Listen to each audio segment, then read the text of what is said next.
Welcome back to Touring the AFC South. I am your host, Mike Patton.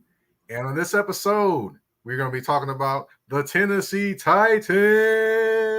And of course, I had to bring back Mr. Ben Troupe, man, former Tennessee Titan. Man, we had a blast last time you were on the show. Definitely had to bring you back again. Thank you for coming back on. Man, thanks for having me, man. I mean, I got a chance to chop it up a little bit at the Black Sports Biz Symposium. And I was always told, even though we all in the podcasting world together, it's if you get asked back. They didn't tell me that I had to wait to be asked. You came on to me like, Mike, I'm gonna need that second go around. That way I can brag. I'm not Jamel Hill or nothing like that, but the fact that if I do run, I said, Jamel, I've been on there with Mike twice though. I know you Jamel Hill, his and hers, and doing your thing, but you got to get on this twice, man. You know what I'm saying? Appreciate you having me back, man. Yes, sir. Yes, sir. Of course, man. Always, you're invited back anytime. Just let me get that straight. But of course, beginning the show, we're gonna talk about the Titans and the division, things like that. But to start off my show, I always do the get it off your chest segment. It can be football, it can be basketball, it can be anything that crosses my mind. But on this episode, we're gonna talk about the NBA draft, and of course, everyone's talking about Victor Wembanyama and how he's going to be just this and that and the other and going to be all these different things. And I totally get the hype. But can we just slow down for a minute? Can we really just slow down? I mean, we're already crowning him the next big thing. And also, I know he's big. I mean, I know he's 7'5". I know he's big, just is what it is. But he's 7'5", but he has to adjust to the NBA game. Now, everyone's saying, oh, he's doing this, he's doing that. He's shooting three-pointers and going and following the shot. But the NBA is the best talent in the world. He's not playing against the best talent in the world in France. So calm it down. Understand he's going to probably get there, but it's going to take some time. So can everyone just relax for a minute? We know he's a special talent. But can we just, take a deep breath before you anoint him like the greatest player of all time already? Let him play and learn, because have you not learned from the past and all those different things? If you have not learned from the past, every time you hype somebody up, you're setting them up sometimes. So just breathe and relax. So what, you had anything thought of that, Ben? No, Mike, they can't help it, right? Look, I get it. He's a physically, okay, never seen anything like it, that tall, that athletic. But I agree with you. Haven't we seen, we were too young to see Kareem. We did not see Kareem. I get that part. Patrick Ewing, Tim Duncan, I don't know, this bum named LeBron. Come on, man. Like, and to me, it's not the player. I hope it's not Zion Williamson. I hope, because good guy, Zion. We can do a whole show about him, that stuff he does. And I'm not here to get into what people do in their private life. But it's like you said, hey, man, did you see when he shot the three and followed his shot? That's what you're supposed to do, though. Like, he's getting that. If most people follow their shot, they will get more offensive rebounds, more offensive possessions. But is he a supreme talent? Yeah. But when people say if he came out the same time as LeBron was in high school, not playing professionally already. And I'm not taking nothing away from the young man. Great story. Greg Popovich is lucky as all get out because he get to coach him. But I'm like you, Mike. Give a player a chance to grow, because it's almost like he got to come in, all NBA already. All like you said. Look, Giannis is really that good. Embiid is really that good. Jokic is really that good. LeBron is still doing it. Bradley Beal just got a new life, getting to go out there to Phoenix. It's some Jimmy Butler don't like nobody that don't play for the Heat. So what happens is, look, for people who say we've never seen this before, even though they're different, Yao Ming was in the NBA. He was a big deal, just like this young man. Yao Ming had a pretty decent career, right? Went on to become a Hall of Famer. So let's just pump our brakes a little bit, because injuries. He's real tall, real thin. Can he survive 80-something games? They're going to beat him up because he might be at the three-point line on offense. He got to get down low on D, and that's what we're going to see. But I'm wishing him nothing but the best, man. And this overseas talent has really taken over the NBA because used to be we didn't know who they was till they announced their name. But now, hey, man, with the hype, I'm wishing him the best. But just like I know, Mike, please, man. For everybody that say LeBron James would have been the best tight end had he chose to play football, we'll never know. He's athletic. Right? But we'll never know. LeBron, I love you. Stay over there with basketball going to year 21. But yeah, I'm with you. Victor, listen, man, don't believe the hype. Just play basketball because you're going from France to San Antonio. You finna go through the biggest culture shock in your life, and you finally make it to big time. So I'm with you, Mike. I'm just going to watch it because every number one overall pick is supposed to be the greatest thing ever. So we'll see. Yeah, definitely. We will see. I had to get that off my chest. That was driving me crazy. Mike drive through like, what? I'm so sick of y'all. That's right, man. That's right. But, speaking of being sick of y'all, I know some Titans fans were a little sick at the end of the season, and they were sick of them.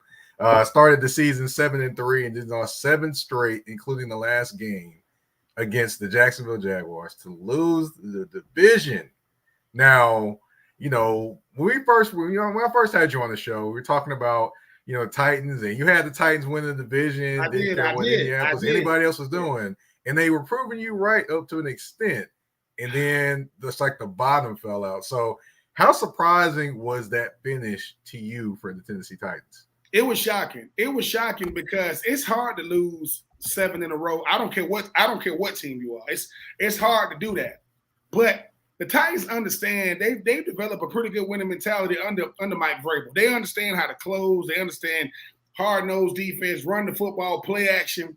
And that's been with a lot of different characters. That's been with a lot of different people being plugged into the Titans the last 3 or 4 years or so. But it was shocking, man. And to end against the Jags, that's like the ultimate slap in the face. But people are like, all right, man, with everything that's gone wrong, we can still salvage this thing if we can get the dub. And Jacksonville was like, nah, bro, because we've been on the other side of this thing. We've been the one saying, dude, we could just beat the Titans and get over the hump.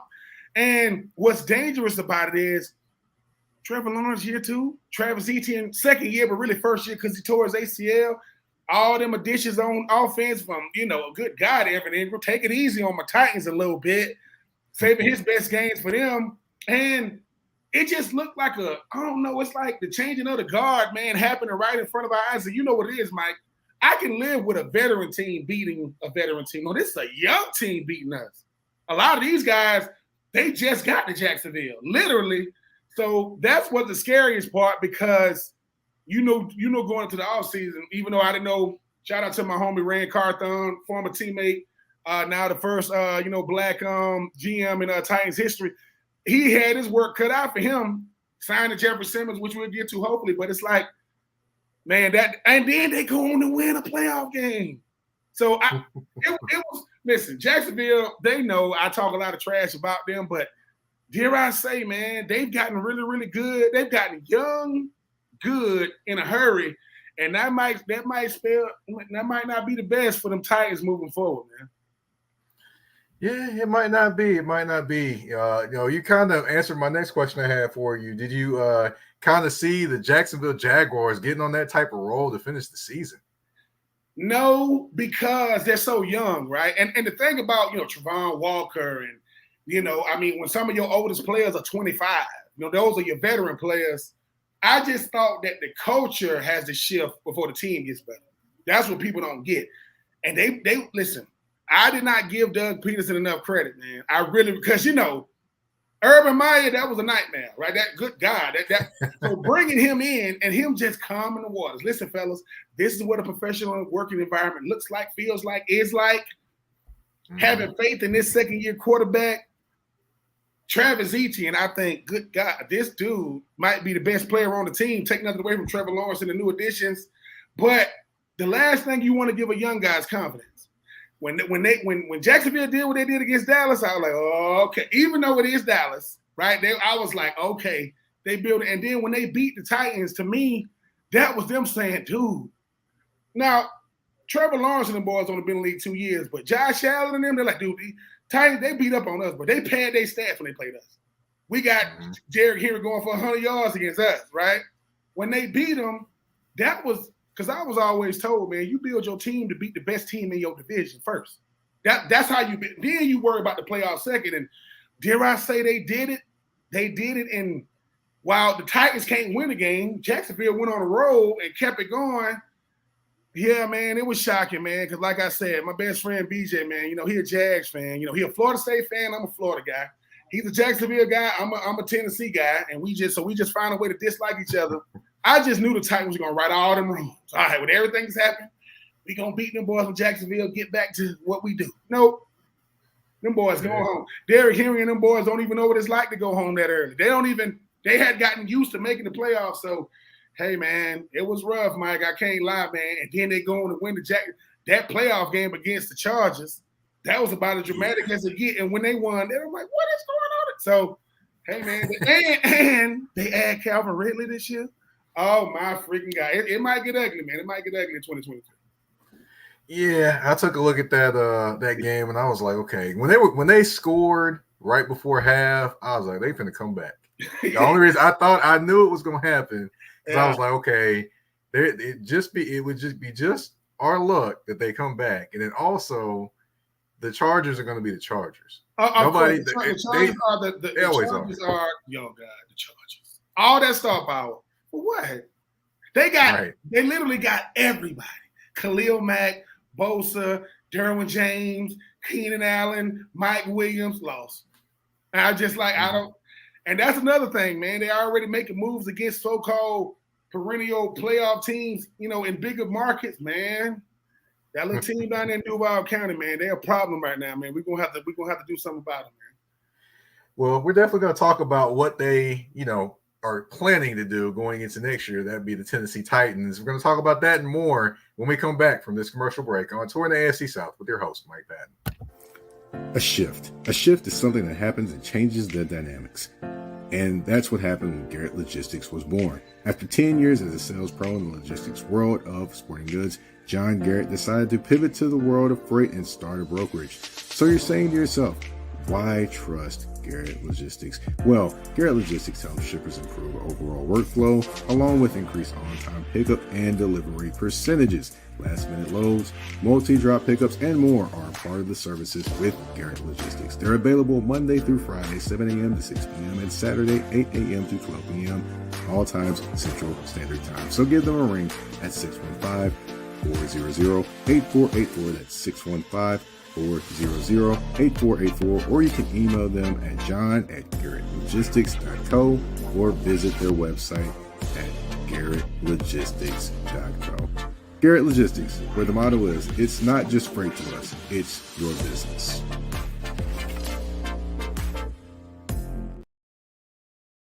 Shout out to Garrett Logistics with the sponsorship. Greatly appreciated. But we got to come on back, go from sponsorships to actually signing players for contracts. And that's what the Tennessee Titans did this offseason, albeit it wasn't the star names that everyone thought they should go after. Fast forward to this offseason, they went out and got some players I think that kind of fit what they do. They got Andre Dillard from the Philadelphia Eagles to play in the offensive line. They got Daniel Brunskill from the 49ers, offensive lineman. They went and got Arden Key, outside linebacker, brings the energy. They got Sean Murphy-Bunting at defensive back. They needed a steady defensive back. They need one.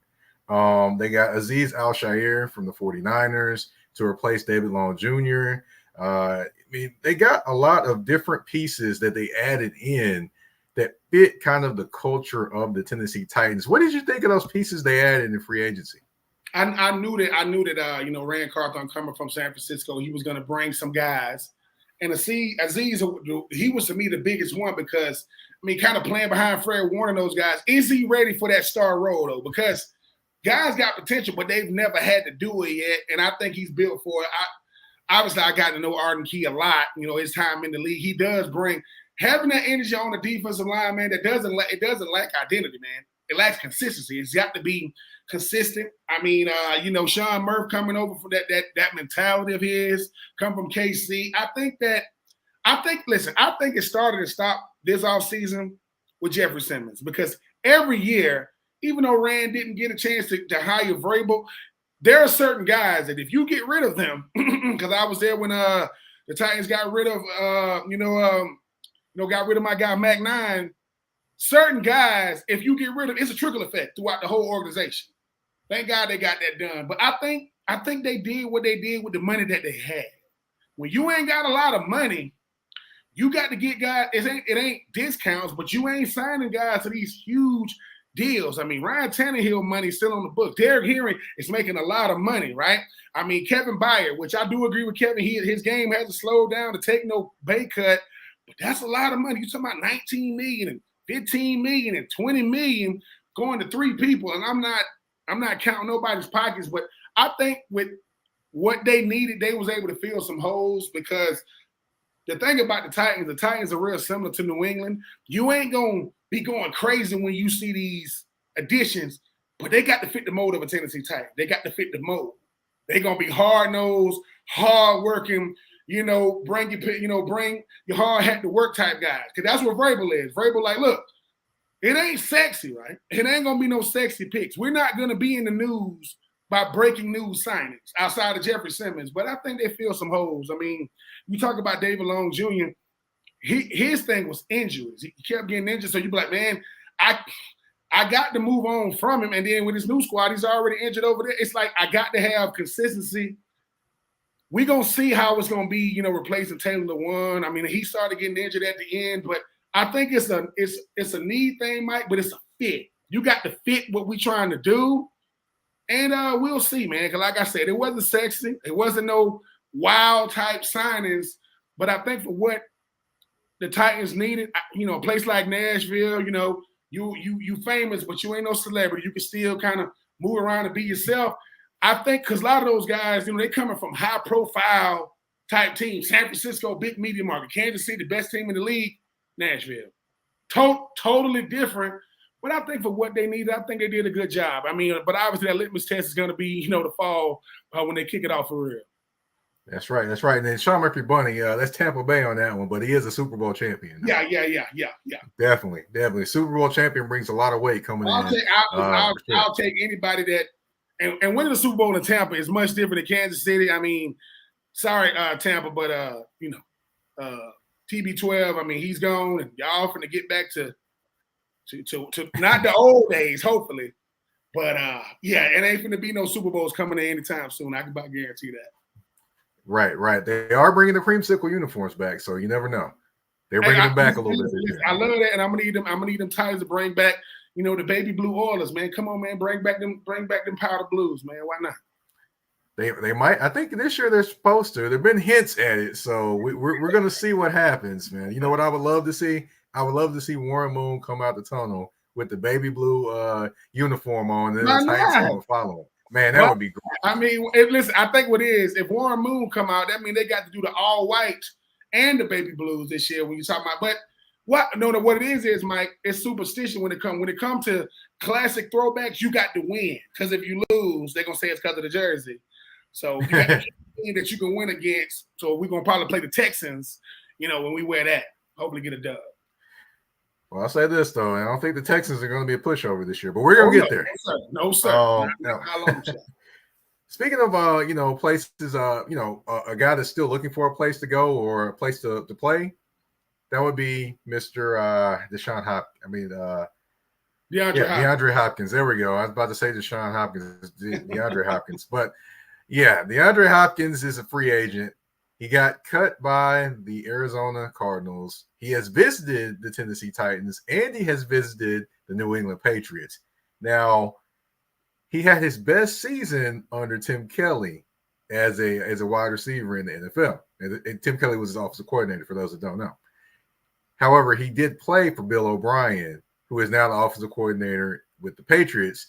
People thought they may have had some animosity. Apparently, it's come out that, it's water under the bridge, things like that, which really, I don't know if that really means that. But anyway, if you're him, do you take a bet on the Titans, considering what they look like, the division, things like that? I think you take a strong, hard look, because the thing about DeAndre Hopkins is, at this point in his career, He wants to win because he's proven that. Look, man, give me any quarterback. I mean, he went through so many when he was with Houston. He's he's going to get open. And the thing about DeAndre Hopkins is he's not a burner. Like, if people remember when Larry Fitzgerald first got in the NFL, he wasn't running away from people. He just catches the ball. And it wasn't a lot of yak. Right? It wasn't a lot of yards after catch. For DeAndre Hopkins is, you say, look, man, you can come back to the division that drafted you, even though you're in Tennessee. And you will be kind of continuing the theme. I mean, Andre Johnson, he played for the Titans for a year. Come on back over. Plus, you got a solid running game. You got a solid defense. He said he wanted a quarterback that cares about winning. I believe that Ryan Tannehill cares about it. I believe that, Will Levis and Malik Willis care about it. But you also come into a team that has one team in their way to win the division. They're not winning no divisions in New England. That's not – I don't care if they get DeAndre. Outside of him getting his numbers, which he's going to get his numbers, what is New England going to do? They're not going to beat Miami. They're not going to beat Buffalo. They're not beating the Jets this year, depending on what happens with Mr. AA runs. Right. So we'll see. But I think for me, I get it. I think with him, it's that cap number. Like, how much do he want? Because he wants to play, but he also knows, name a receiver better than me. Like, how many receivers out there better than me? It ain't many. And that's the thing now is it goes back to what we talked about earlier with these signings. Titans don't got a lot of money.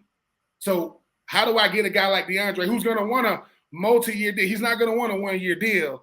And he going to want a lot of guarantees. So I think he might be a little bit too rich for the Titans right now, but that's why they hire Rand Carthon, man. His job is to figure out them numbers, restructure some stuff. Because you talk about no breaking news, Mike. If breaking news, DeAndre Hopkins coming to the Titans, okay, that reshifts. That makes Traylon Burks be a solid number 2.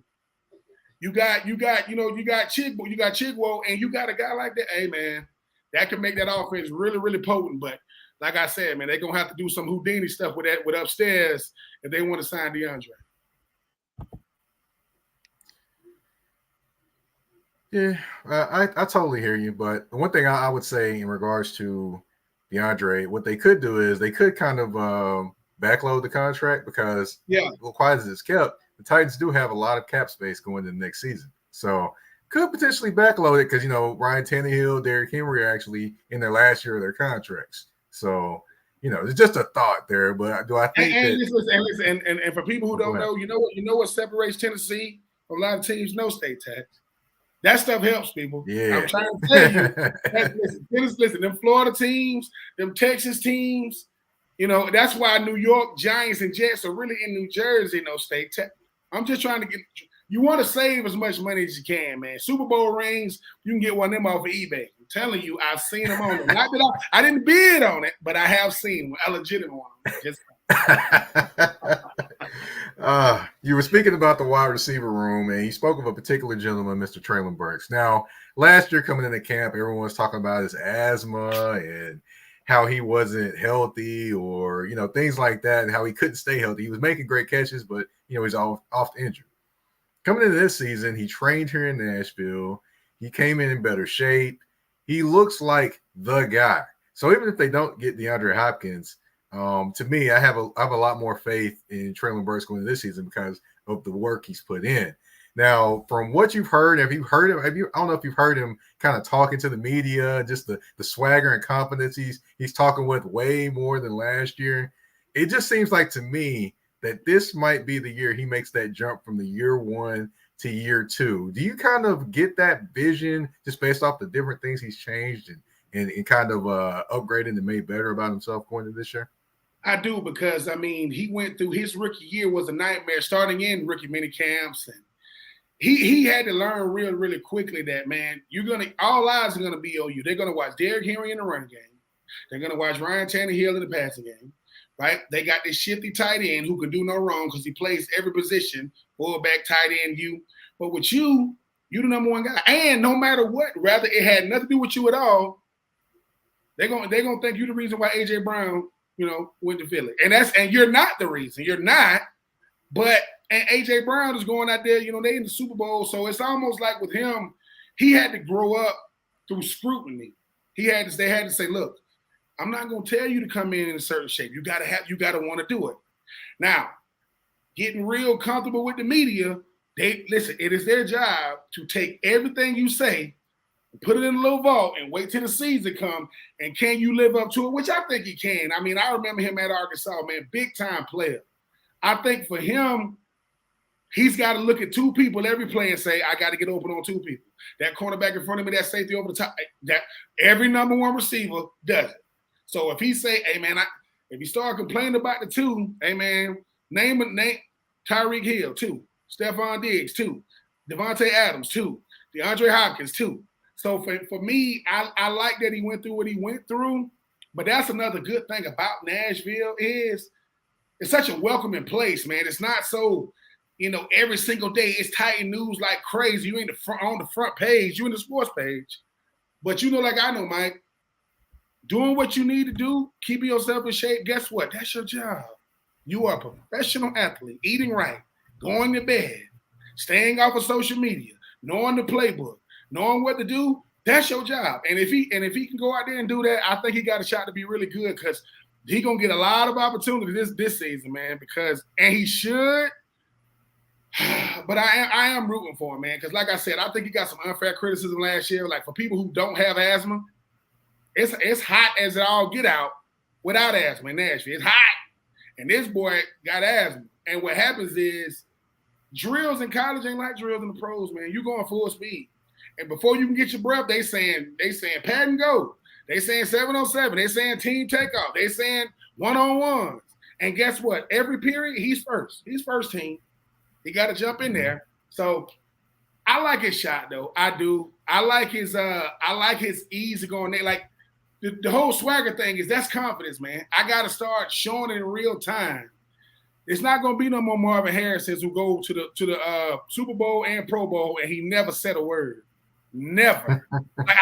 That to me, and I played in that era when they had him. This boy would do you, don't say nothing. Touchdown, Marvin. Walk to the sideline. No, listen. No celebration. I might have seen him spike a football one time. So for me, Traylon, you want to be a star in Nashville? Do what they pay you to do. You got a chance to be a superstar. Not because you went first round, but because you proved it out there because he's very, very young, but he's the alpha dog in that receiving corps, man. So we're gonna sink or swim through him, even if Chihuahuas and them boys gonna have something to say about that tight end room. I hear you there. Now, of course, we do have some thoughts from the touring the AFC South inbox. We had Chris Pomey said Doug Peterson is a very good coach. We were talking about the Jaguars earlier. We do have a question: are the Titans still a playoff team in 2023? I think the jury's still out on that one right now. Yeah, they got playoff aspirations, but a playoff team. The thing about the Titans is you're still relying on some of the older players to be your best player. You're still relying on Derrick Henry, which it's almost like his regular season is obviously it's like, okay, we expect him to go over 1,500, right? We expect that because he went over 2,000. Ryan Tannehill, will they let him throw the ball to win games?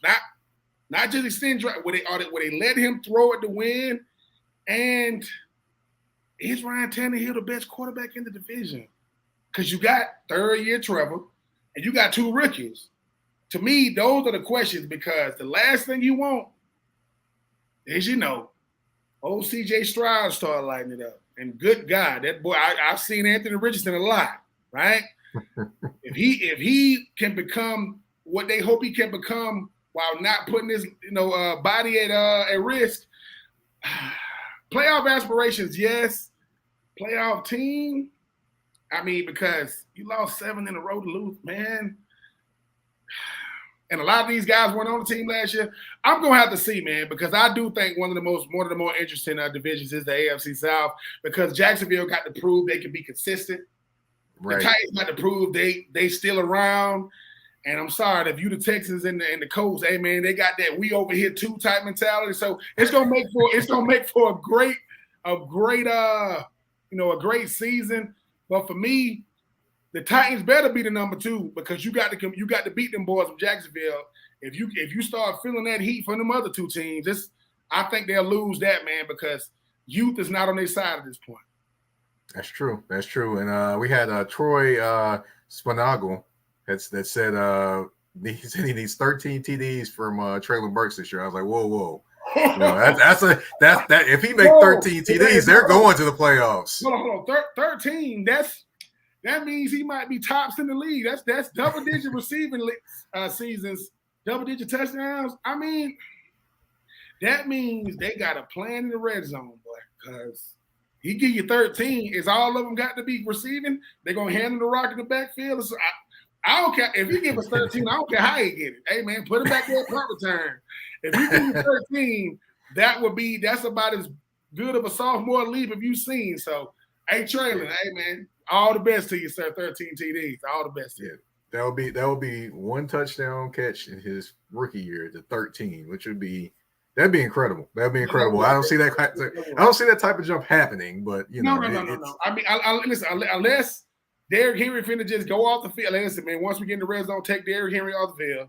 We're just gonna go to the passing game. Because I think 2-2 gonna have something to say about that. That's right. He's gonna say, "Give me the ball." But as far as we're gonna talk about the draft picks and maybe dive into a little bit about the rest of the division. We're gonna do that more, but of course we gotta take another commercial break. We gotta pay these bills around here on Torn the AFC South with your host Mike Pat. You ever missed your mom's home cooked meals? Well, you're not always able to get to those, but you are able to get to H&T's Home Cooking. Established in 2005, Patty Palin and her staff go out 6 days a week to create some of the best home-style meals you can taste and at a fair price. So if you're in Nashville and you like chicken and dressings, green beans, macaroni and cheese, and other things, stop by H&T's Home Cooking. Their address is 2264 Murfreesboro Pike, Nashville, Tennessee 37217. And they are open Monday through Thursday and Sunday, 11 to 6:30, and Friday, 11 to 7. And if you want to order online, of course, the option is available as well at hthomecooking.com, or you can call 615-367-0049. H&T's Home Cooking, food for your soul.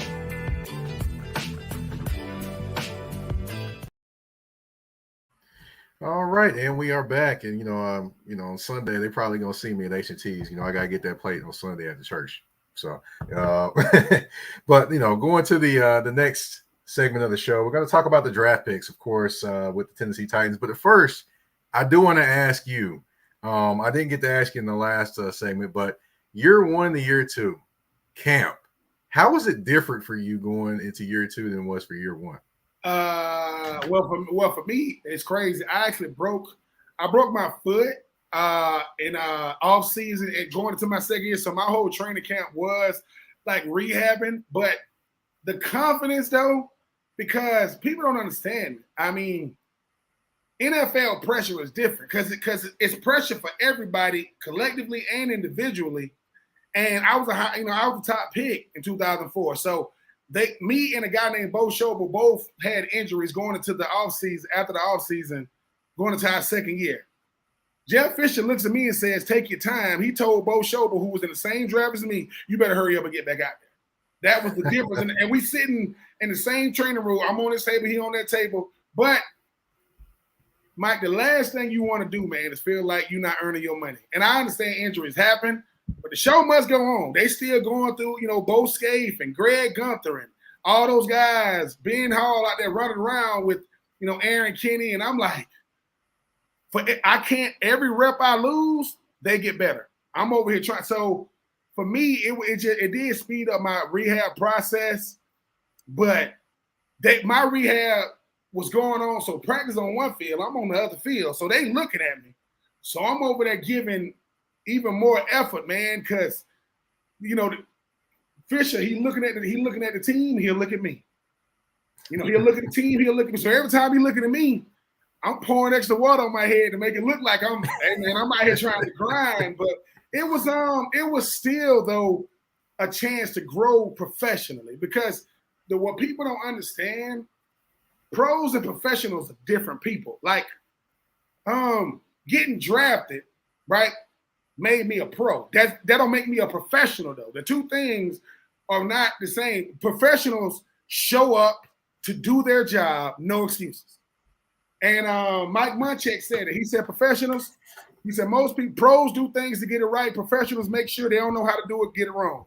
And for me, just watching and sometimes taking a step back and seeing how much we do in practice, you say to yourself, how do we even do all this? All you hear is that horn, going to another drill, going to another drill. But the best players, Keith Bullock, Drew Bennett, Aaron Kinney, at that time, Steve McNair, his last year was my second year. The best players, man, they never complain. They know what they're supposed to do. They direct the traffic, and they're not a distraction. So my second year was a chance for me to sit back and really hone in on my professional skills because I had the physical skills, but now I realize dropping passes and not knowing your assignment, it derails the whole thing. It derails everybody. So, but I grew a lot, man. And I'm only 22 years old at the time. Having to learn all this, I wouldn't take it back, though, man. Like I said, it was my favorite day was Coach say, put your helmet on. You out there today. And I'm like, okay. I missed all the training camp, but, man, you need them reps, man. It's hot. Mm-hmm. Dog days of summer when you decide, hey, man, are you built for the season? So, for me, it was a long second year in the off season, but hey, man, me and that trainer, there was a lot of days I wanted to fight him. I ain't gonna fight him because I'm sick of him. But the hardest I've ever worked in my life is when I broke my foot. Because when you break a bone, man, you got to get that bone strong. That bone be stronger than the one you didn't break. So shout out to them trainers, man. Shout out to that whole training staff. Because it was a many days they had to come pull me out their locker room. I ain't doing it today. Tell coach to find me. And then they'll say, you go tell him. I see y'all out there. So me with that little harness that I run so far in that little band pulled me back. I got so sick of that thing. But he said the quicker you can become a creature of the process, the better player you become. That's all he used to say, the process. So I had to learn the process my second year. But, man, I got a chance to help those young tight ends, even though we the same age, calling them young, like Bo and Greg. So I became a better teammate, man, my second year because I was selfish as I'll get out my rookie year because I'm trying to be the best player individually. I had to learn, man. It's about the team, and I think I learned that better when I wasn't on the field because every day the coach would say, hey, Ben, go make sure you're talking to them young guys. So all that cussing out I got my rookie year, they got it their rookie year. Right? So I was I was happy that they get that part. But when coach says you should want to be the greatest reflection of your position there is, that means that even if you ain't out there, man, what are you giving them? And I'm like, all right, man, let me get out this selfish stuff, man. And I really, really learned a lot, man. So shout out to them coaches, players, and training staff for helping me get my little selfish behind out my own little, selfish mindset. I hear you there. And speaking of broken bones, man, I've broken this hand twice, man. Oh man, I broke it. Like I did my last game, my senior year of high school, got stuck in a face mask, and I had a rotary dislocation and a broken bone. This bone was broke, and my finger was out here, and it was turned this way. Oh my god. Yeah. So and you got to go, and you got to walk. You got to don't look at it. Don't look. What's wrong with my finger? It don't supposed to turn that way. Your finger look like an arrow. Jeez. I about lost my mind when I saw it. But I did actually play the next game in the playoffs with my hand padded up and wrapped up and everything. Out there with a club, man. And then the funny thing is, my sophomore year in college, I'm taking on a cut block in practice, and something felt funny about my hand. I had a diagonal fracture of the same bone from my senior year. People let it be the same way. The doctor said, "Yeah, I know hairline. I get it." Yep, that's same kind of one, man. Yep, that's right.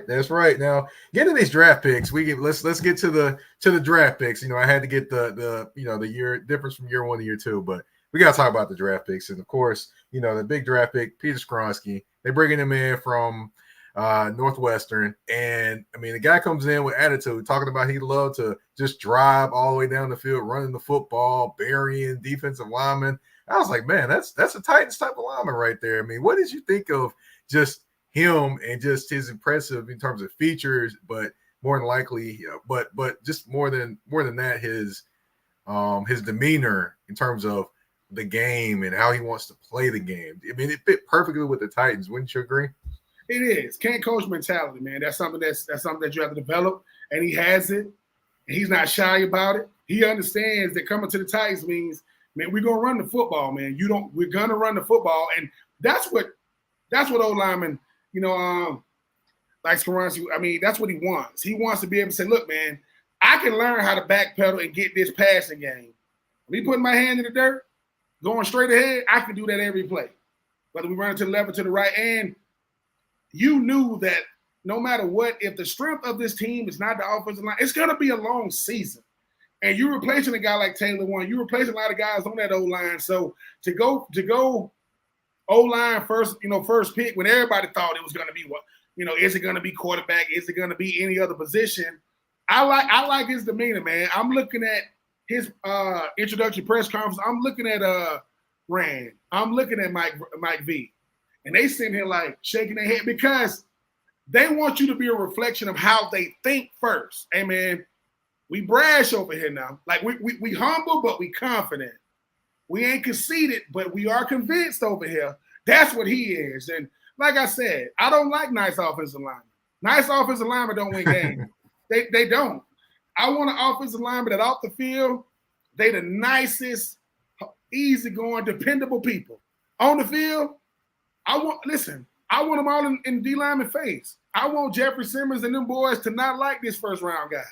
I want them to say who he think hey man, he's a old lineman for the Titans. That's gotta mean something. That's Bruce Matthews, Mike Munch, that's that line of players. So, and like I said, he hasn't got out there yet, but he knows being the first overall pick, a lot of scrutiny comes with that. Especially when, now you get to be a part of an offensive line. The last time I checked, in the history of the NFL, only one team has 2,000-yard rushes. Oh, okay. That's what you are a part of. And he wants to say, hey, man, they did that when I wasn't here. I want to block for a 2,000-yard rusher. So I like his mentality. And going against some of the defensive players, especially them guys from Indy, he going to need that type of mentality. But I like his demeanor. I like the way he goes about his business. Yeah, definitely a guy that you can depend on, kind of the road grader type of player. But going into the other aspects of that draft, we have Tyree Spears, the guy from Tulane, the running back. A lot of people, make a lot of things about his knees. Does he or doesn't he have an ACL? But look at his skills. He can play running back. He can line up in the slot, do a little bit of wide receiver. And last I checked, there was a guy named Frank Gore that played a whole career, almost 20 years, without an ACL. So I think he'll be fine.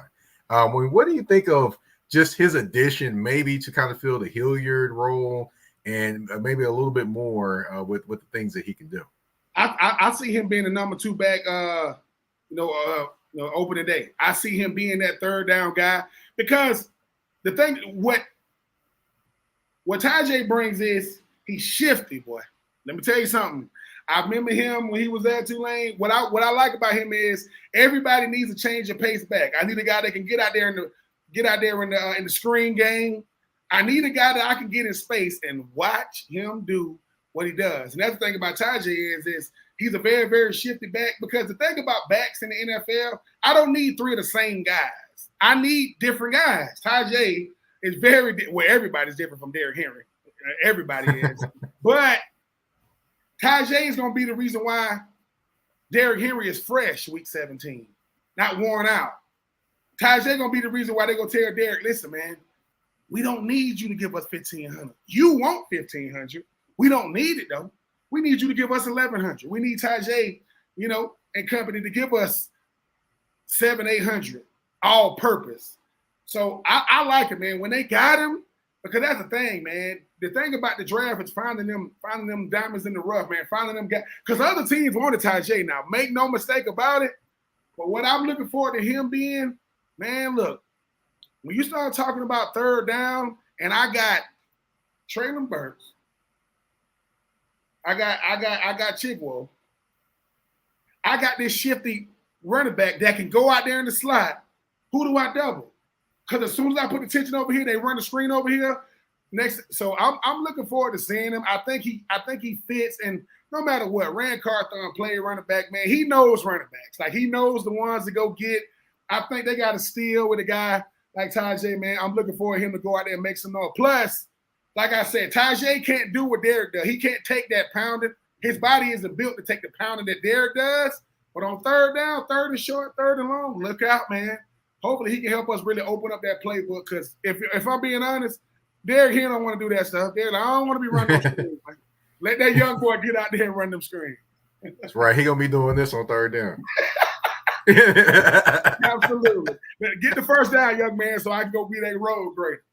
There you go. There you go. Now, one guy that maybe is a sneaky good guy to kind of look out for, Josh Wiley, tight end out of Cincinnati, 6'7". He used to be a wide receiver. Now he is a tight end. So at some point in his career, he switched to playing tight end, which is a good move for him because I don't see too many 6'7" wide receivers out there doing defensive backs in or cornerbacks in. But I think he's going to be a good complement to Chig Okonkwo, provided he can actually block well. Because Chig is going to give it 110% in the blocking game. I think Josh, he's able to. That kind of gives them a good young duo to kind of build upon. Absolutely. Listen, Josh Wild, him and Kincaid, them twin towers they had at Cincinnati, saw both of them boys first game of the year against my Florida Gators last year. He brings length. Chig is a Swiss Army knife, but Chig is like Delaney Walker 2.0. He's not the biggest dude you ever seen. So he's not that inline guy. I think Josh is an inline guy from his side. And I agree with what you said. Blocking is mentality. I don't got to be the best. I just cannot be a liability. I got to be able to make sure I can stay on a guy. A block means I put myself between the runner and my defender. I don't got to pancake nobody. If the guy I'm blocking don't make the play, I won. That's it. All this. Stop watching George Kittle, man. Tight ends ain't doing that, man. That stuff he does. I don't know how he does that, but I do agree. Chig, just like Derrick Henry, they need a Robin, man. They need one. So for me, Josh is Chig's Robin. We got Batman. We got the guy that can be all, because Chig is a move guy. He's gonna be the guy moving the backfield, fullback to you. Josh is the guy to say, look, man, just like Tajay, just because of where you got drafted, you get right. You will be starting. It'll be you and Chig started. And that 12 personnel, if you got two of them, boy, it makes life so much better on them quarterbacks and running backs. So I like Josh, just like Tajay. I think he was a steal and where they got him. But you got to block. Listen, when you play for the Titans, you got to block. That's wide receivers. Everybody but quarterbacks got to know how to block unless Derrick Henry cuts back and Tannehill out there doing his fake blocking. Don't even do that, Ty, Brian. Just get your hand out the way. But I like Josh, man. I like when they picked him up. I think he's the guy that, because he got a second-year guy kind of being his veteran leader, and they probably the same age, that's what helps, man, because Chig and Josh, they're not the same player. They got different skill sets, But can't coach 6'6", 6'7", man. That's a lot of men coming down the field. And like I say, that red zone, I know we got people saying they want Traylon Burks to have 13. Hey, man, if you can't find a guy 6'7" running down the middle, you're doing the wrong thing at quarterback. That's right. That's right. Now, of course, we've reached towards the end of the show. We did talk about the Jaguars a little bit, and of course, C.J. Stroud and Anthony Richardson, both rookies, who will more than likely start. That'll be interesting to see what happens there. But of course, we can't end the show without having a game. And of course, in the game, we're going to have 5 questions, 2 answers, and 1 choice. It could be anything from football to movies to whatever. Are you ready?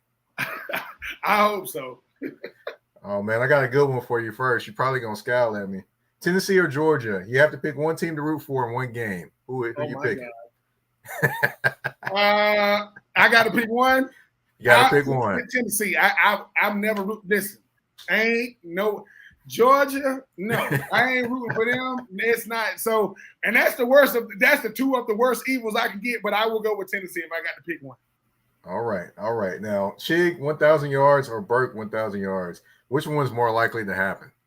I would go Burks because I think the thing about Chiggs is he's going to have to get more yak yards. He's not going to have more like vertical routes down the field. Like plus, I think Traylon Burks, to me, he has yak ability. Like them DB, even though he's slimmed down, he's still bigger than these DBs now. They don't want to deal with him now.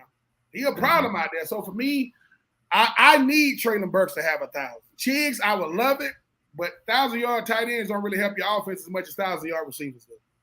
That's true. That's true. Now we're going to go to music a little bit.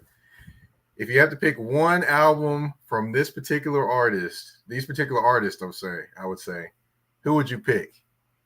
An album from Prince or an album from Michael Jackson? Man, don't do this, man. Man, don't do this, man. Golly. You know what?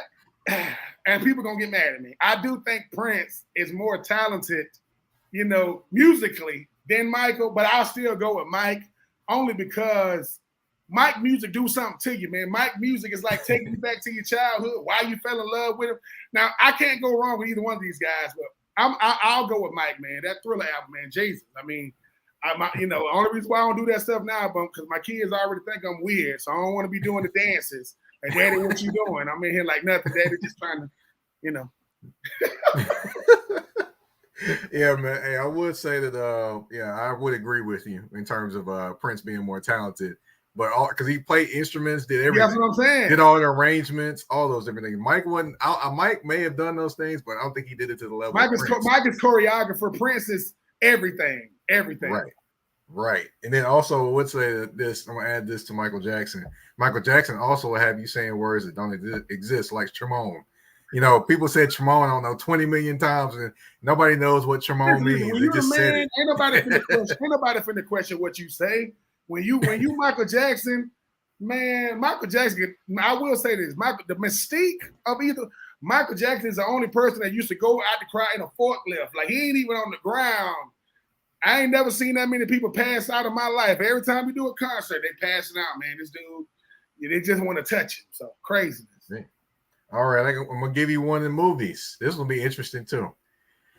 Boomerang or New Jack City? Oh. Which one? God, man, Boomerang is it's so. I would probably say New Jack City only because Nino Brown, man, and my brother's keeper, and to just be so, like that character had real life people trying to be Nino. Like, no, you're not Nino. And obviously the great scene in Martin when Martin had the scene with the dog. Yeah. But Nino Brown to me really set Wesley Snipes to put him. Love Eddie Murphy, man. Love Eddie Murphy, Martin Lawrence, those guys, David Allegretti. But I ain't nothing like Nino Brown, man. You know how many guys are walking around with all black on with the little choke chain on, You know what I'm saying? I mean, get money, boy. So yeah, shout out to New Jack City, man. And if you haven't seen New Jack or Boomerang, I'm questioning your life choices, man. You need to know these movies when Mike gives it to you. That's right. Now I will tell you this. I will throw in there that Kyle Lowry was probably the most recent one to mimic the Nino Brown look when he was in Toronto on the sideline not playing. And I remember that. And you knew it when you saw. He Nino. What? Yep. Nino. Yep. Like, listen, you got to have the V-neck, all black. Got to have. Now he couldn't have the Rottweiler. He couldn't have that. But that's what I'm talking about. He had the chain and everything. I was like, oh, man. All right. Now, I'm going to throw this last one at you. I probably know who you're going to pick, but rookie quarterbacks. Which one do you see having a better season given their predicaments? C.J. Stroud as the Texans or Mr. Richardson up there in Indianapolis with the Colts? Wow. I think, man, CJ is going to have a good year, but I think the thing about Anthony Richardson is Anthony Richardson got a better running game. Like, his running game is better and a better defense. And I think Anthony Richardson has learned that he needs to be Superman when asked. Not, you don't got to just be it to be it.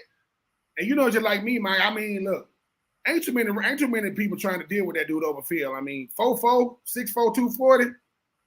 I mean, if that boy can get a seam, I seen him against Texas A&M and LSU. And so for me, I think CJ gonna probably have better passing numbers, For the overall season, I think it's going to be Anthony Richardson because I think the main thing they're telling him is 6'4", 240. If it ain't out there on the field, it don't matter. You look good, but we need you out there. And Jonathan Taylor, that running game and that defense, I'll go with Anthony Richardson. As far as like wins and productivity, CJ with the passing yards, productivity and wins, I'll go with Anthony Richardson. All right. That's 5 questions, 2 answers, 1 choice. You're off the hot seat, and that is the end of the show. I want to thank you for coming on, Ben. Now, Ben, I'm going to give you the floor. Talk about everything you got going on. Talk about the podcast. Talk about everything you got going on, where they can find you on social media. You can always find me on all social media platforms at Ben Troupe 84. I have my nonprofit now, The Uncommon Crew. That's theuncommon.com. That's my enrichment mentoring program for high school boys in my hometown of Swainsboro, Georgia. You can go to www.theuncommoncrew.com. We always looking for donations, because, when it comes to these young men, I'm trying to, give them what I needed when I was their age. 84 Reasons, the podcast, man, it's been such a blessing on the NIL platform at the University of Florida. Going to be having my own podcast coming out here soon. Still trying to come up with the name for it, so I don't want to spoil it. Always go to bentroupe84.com for my book, Uncommon and Unfinished. And just enjoying this ride, man, this media ride. For those of you who want to do it, if you're not dedicated to it, leave it alone. I'm just going to tell you, it is a marathon. It's fun, but if this ain't your passion, please leave it alone, because for people that really do it, man, I salute us. I salute you, Mike, and what you're doing. I don't listen. And why I got Mike here, Mike is like, Mike can get anybody. Mike can have Jamel Hill, Mike Hill. He'll have, Kevin Hart. Like, yeah, tomorrow I got Kevin Hart and The Rock. I don't know how he does it. But look, I will say this, though. When it comes to this media game, we are on the same team now. So whenever you can help your brother, your sister come on their shows, make sure you say, yeah, man, that's a part of it. A part of this life is us making sure we enhance it for each other. Because to y'all super duper can't never get you on the line because you're busy, are you the president? Because some of y'all got the busiest schedules I ever seen. And be patient, be polite, be professional. But most of all, man,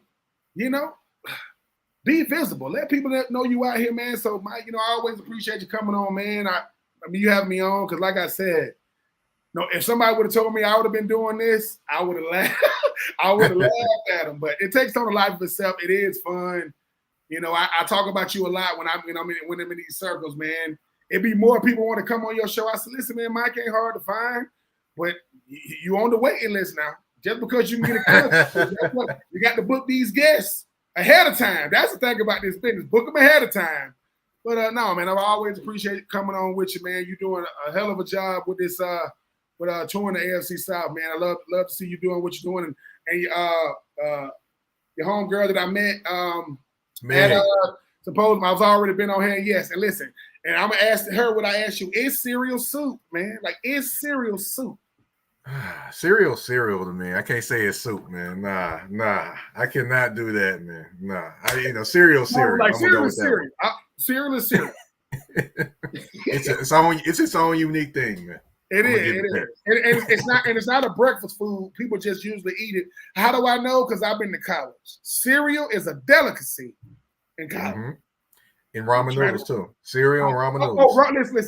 Listen. Some of the best ramen noodles makers in the world, they go to college, man. The ones that be sitting. And listen, I feel bad for y'all. Listen, please pay your light bill, because for those of you got to put your ramen noodles in the microwave, may God bless you. I'm not putting mine in the microwave. It's going on that skillet for about like 5-6 minutes. That's all I'm saying. Oh man, that's a no one right there. That's a no one for me. That's a no one for me, because I do throw it in the microwave. But hey, that's the. Oh goodness! Now, of course, thank you again, Ben, for coming on. For those that don't know, I'm the host. I'm Mike Patton. You can find me on Twitter at MikePatton82, and you can find me on Instagram at that's THA, not THE _general_NP. You can also find Touring the AFC South on YouTube. Hello, everybody. You can also find it on Spotify, Apple Podcasts, Amazon Music, iHeartRadio, you name it. We are there. Go ahead, subscribe, listen, share, drop a comment, rate the show, whatever you want to do all those different things. Just make sure you give your boy some love. I'd appreciate it. But thank you everyone for tuning in to another episode of Touring the AFC South. We're out.